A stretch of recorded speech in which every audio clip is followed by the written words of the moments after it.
Our top story tonight, more teenage suspects tied to a violent crime in Hennepin County. And despite their alleged roles in a dangerous shootout, these 17-year-olds will not be tried as adults. Fox 9's Paul Blume joining us now. So, Paul, you spoke with a victim who was caught up in this gunfire outside a Minneapolis gas station. It sounds like he doesn't believe the punishment fits the crime here. Amy and Kelsey, the Hennepin County Attorney's Office said both of these shooters should remain in the juvenile justice system, despite a recommendation from the probation office and pleas from at least one victim caught up in the hail of gunfire that night. Tonight, that victim questioning the punishment being handed down to the young man he holds responsible for nearly killing him. Of course, we replaced the window, still got structural damage there.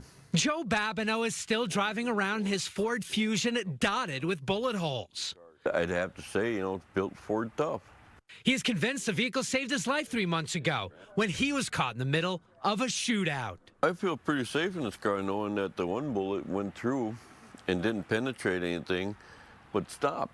In this gas station surveillance video, you can see Babineau accelerating through a barrage of gunfire.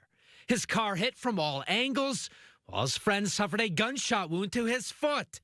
Authorities say it started here with a stare down in the glass entryway and continued out by the gas pumps. They're banishing a gun and they're out to kill people. They're out to, like I said, they fired at me. I had nothing to do with their little skirmish.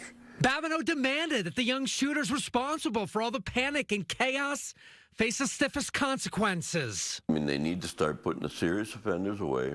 If it appears that the only way we can keep the public safe is by certifying these young people and possibly sending them to prison, we will do so.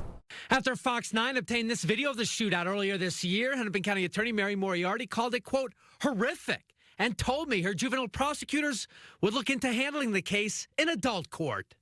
Well, because they are 17 years old in this particular case, we would have very limited jurisdiction over them if they were to stay in juvenile court. Ultimately, Moriarty's team allowed both shooters to plead guilty and remain in the juvenile system, even though court records show probation recommended trying one of the teens in adult court.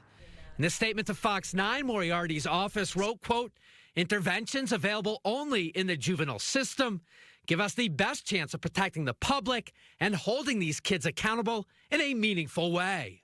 So where's the justice in all this thing if people wanted, to cut the violence with the juveniles? While Babineau expressed sympathy for one of the defendants, he was outraged when the teen who fired first admitted in open court he was out to kill a rival that night. Because this wasn't like throwing rocks at a person. I got shot at in my car. The other kid got shot in the chest. My friend got shot in the foot. How much more serious can you get unless somebody would have died?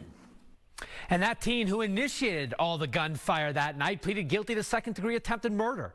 The second gunman pled to assault charges. Important to note here, both young men are not going home. In fact, they will remain locked up in juvenile detention center facilities for now, where they will receive rehabilitation programming.